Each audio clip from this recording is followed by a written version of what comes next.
I know how hard it can be to manage blood sugar, especially as our bodies become more sensitive with age. But sweetness isn't the enemy, if you choose wisely. Today, I'll share 5 familiar fruits that can gently support your health in a very real and natural way. Let's begin with something simple, something so familiar you might almost overlook it. I'm talking about apples. Yes, the humble apple, the one you might have packed in your lunchbox as a kid or sliced for a quick snack.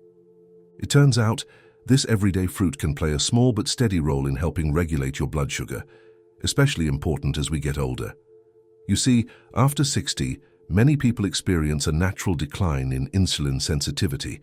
That means your body doesn't respond to sugar the way it used to, and even a modest amount of fast-acting carbs can send your glucose level on a roller coaster.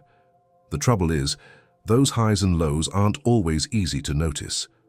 One moment, you feel fine. The next, you're foggy, tired, or maybe you find it harder to concentrate. Over time, those fluctuations can affect your eyes, your blood vessels, and even your energy to get through the day. That's why understanding which foods help keep your blood sugar steady becomes so important. And the apple? It's a quiet helper, full of fiber, gentle on digestion, and surprisingly effective when you treat it like part of a mindful routine. I've seen this firsthand many times. There was a gentleman I worked with, Henry, 68, from a small town in Iowa. He had always started his morning with a sweet roll or muffin, something he enjoyed with coffee. But after a minor stroke, he was urged to make some changes. The trouble was he didn't want to feel deprived. "I'm too old to give up all the things I like," he told me. I understood that, so instead of cutting sweetness completely, we looked for a better option. That's when I suggested he try half of a green apple with a sprinkle of cinnamon in the morning. At first, he was skeptical. "That's not breakfast," he laughed, but he gave it a shot. Within a couple of weeks, he noticed something. He wasn't crashing mid-morning. He felt lighter, more alert, and surprisingly satisfied. His blood sugar readings started looking more stable too. Another woman I remember well, Joanne, 73, from Florida, used to reach for crackers or toast around 10 a.m. "I just need a little something," she'd say. We swapped that for apple slices, with a spoonful of nut butter. She called it her mini-meal, and it became part of her day. What I loved seeing in both of them was not just the improved numbers. It was the feeling of taking control again without giving up the little joys. What often helps people in your shoes is this. Start your day with half an apple, preferably tart green variety like Granny Smith. It's lower in natural sugars and higher in fiber than sweeter types.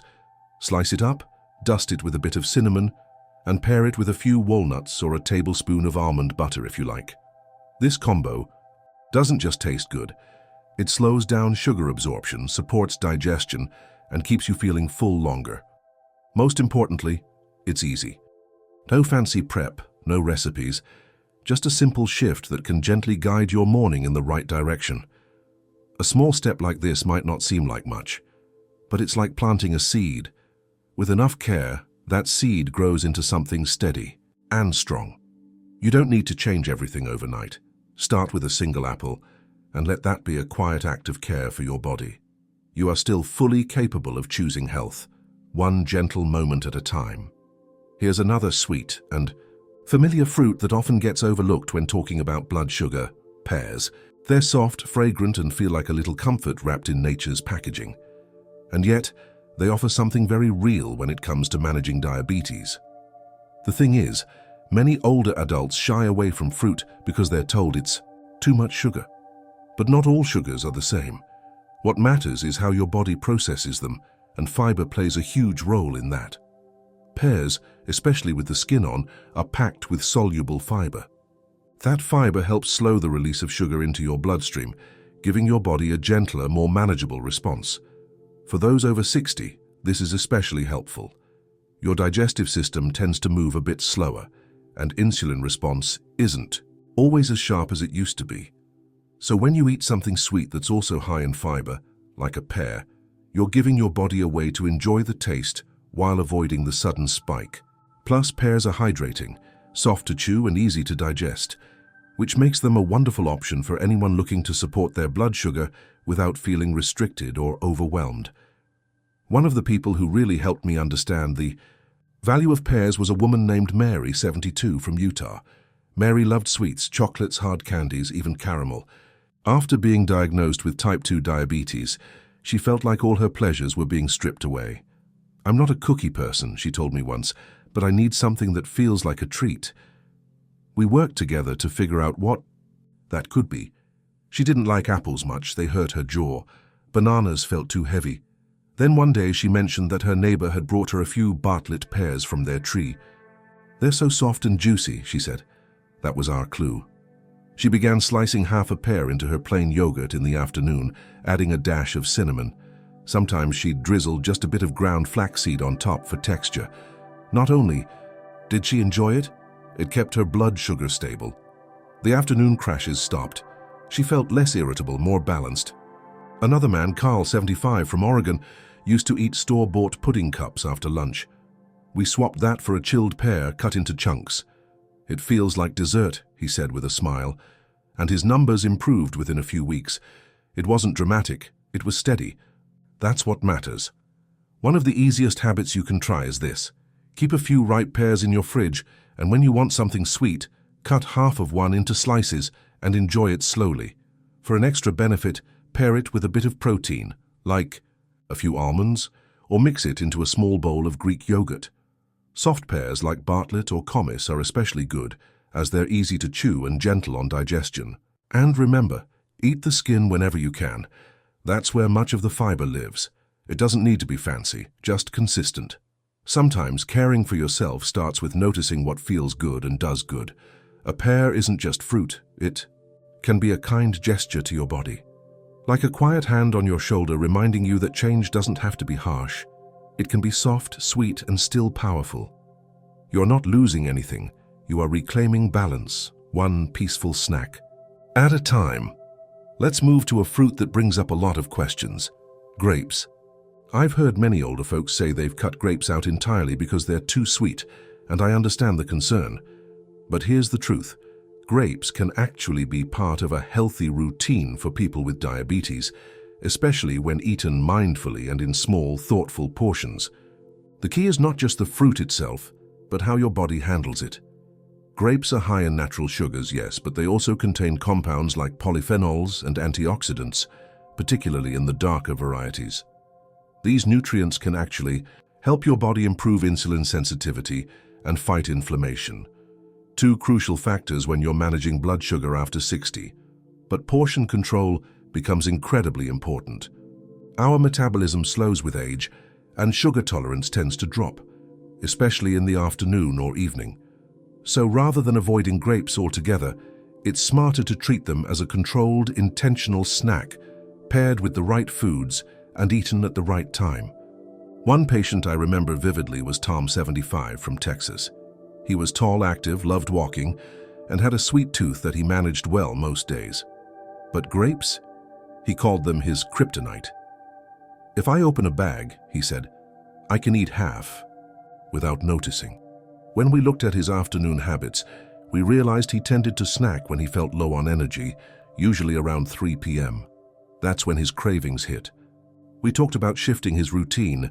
Instead of cutting grapes entirely, I suggested a measured portion, no more than 10 to 12 grapes, paired with a source of protein.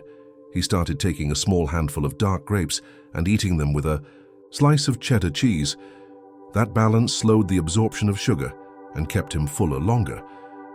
"It felt indulgent," he said, "but I didn't crash after." His glucose reading stayed in range, and more importantly, he didn't feel deprived. Another woman, Margaret, 69, from Illinois, used to freeze grapes and eat them like candy in the evening. The habit made her happy, but her morning readings told another story. We moved the grapes to earlier in the day, between breakfast and lunch, and had her eat them with walnuts. That small shift made a big difference in how her body responded. What I often suggest is this: if you love grapes, you don't have to give them up. Choose dark-colored ones like red or black grapes. They contain more beneficial antioxidants. Stick to 10-12 grapes at a time, ideally before noon, and pair them with a little protein or fat like a few almonds, a cube of cheese, or even a hard-boiled egg. This pairing helps prevent sharp spikes in blood sugar and gives your snack more staying power. Always eat slowly, don't munch from the bag. Make it a plate, a pause, a mindful moment. Taking care of yourself doesn't have to mean removing joy. Sometimes it's about reshaping it. Grapes can still be part of your life, but now they come with wisdom. Like a favorite song slowed down to a softer rhythm, they can bring comfort without chaos. You're allowed to enjoy sweetness, as long as it's balanced, gentle, and on your terms. Another fruit that deserves a quiet spotlight is the orange. Bright, juicy, and packed with sunshine, it often feels like a treat from childhood.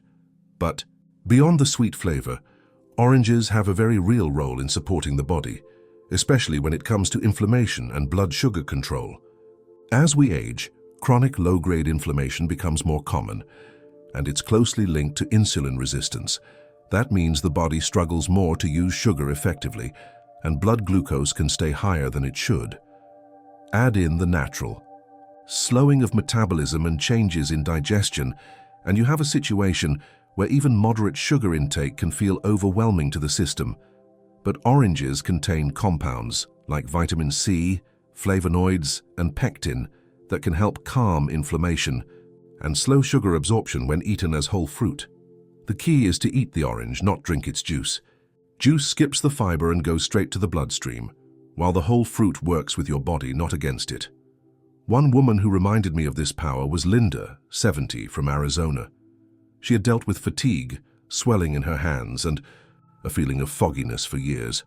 Her labs showed elevated C-reactive protein, a marker for inflammation, and she was diagnosed with prediabetes. Linda wasn't keen on medication and asked what she could do on her own. We went over her diet, and one thing stood out: her breakfast routine. She drank orange juice every morning, believing it gave her a healthy start. "It's what I grew up on," she said. I explained how juice can actually spike blood sugar and cause the kind of crashes that leave you tired later. She was open to trying something new. We replaced her juice with half of a fresh orange, peeled, sliced, and eaten slowly with her breakfast. Within a month, her energy had improved. Her inflammation markers were slightly lower, and she felt more in tune with her body. "It's like my mind woke up," she told me. Then there was James, 74, from Georgia. He had always been skeptical of diet talk, but after a health scare, he began making small changes. Swapping his evening cookie for orange wedges became one of his favorite rituals. "It's sweet, it's juicy, and I don't miss the cookie," he told me proudly. Small adjustments like these helped him avoid further medication. What I often recommend is this: instead of juice or sugary snacks, enjoy half an orange with your breakfast or as a mid-morning snack. Peel it fresh, eat it slowly, and pair it with a protein like a boiled egg or a slice of turkey. That fiber in the fruit slows digestion, and the natural citrus compounds support your immune system and circulation. Always choose the whole fruit over juice, and if you can, eat it earlier in the day to give your body time to process it gently.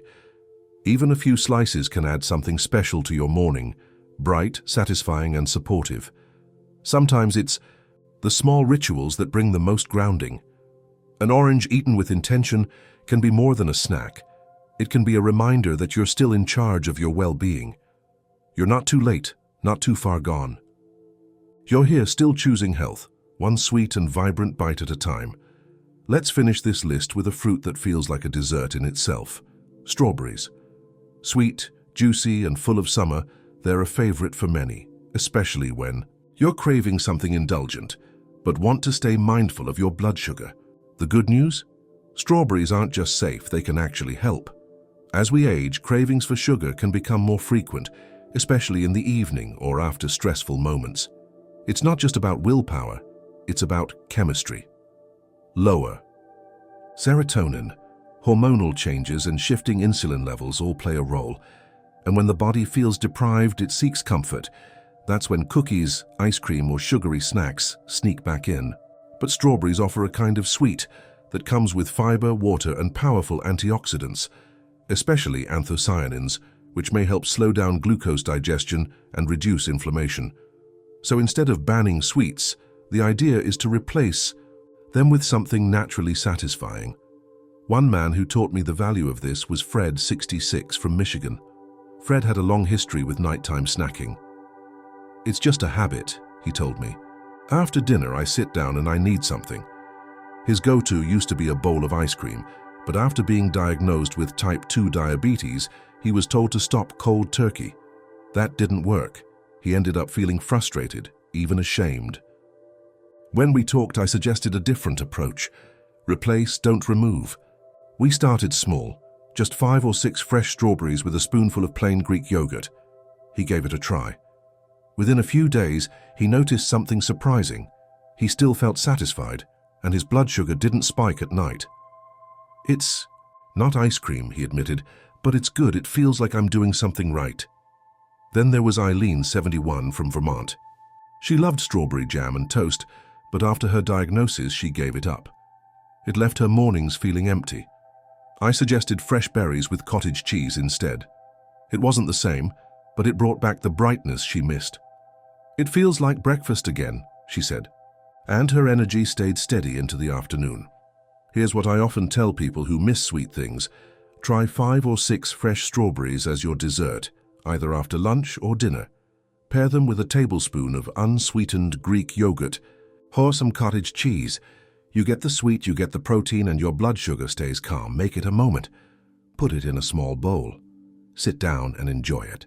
This small shift can become one of your daily rituals, a pleasure that also helps your body instead of confusing it. Choose fresh berries over jam or packaged sweets, and you'll notice the difference not just in your numbers, but in your mood. You don't have to give up the joy of something sweet. You just need to reclaim it in a way that honors your health.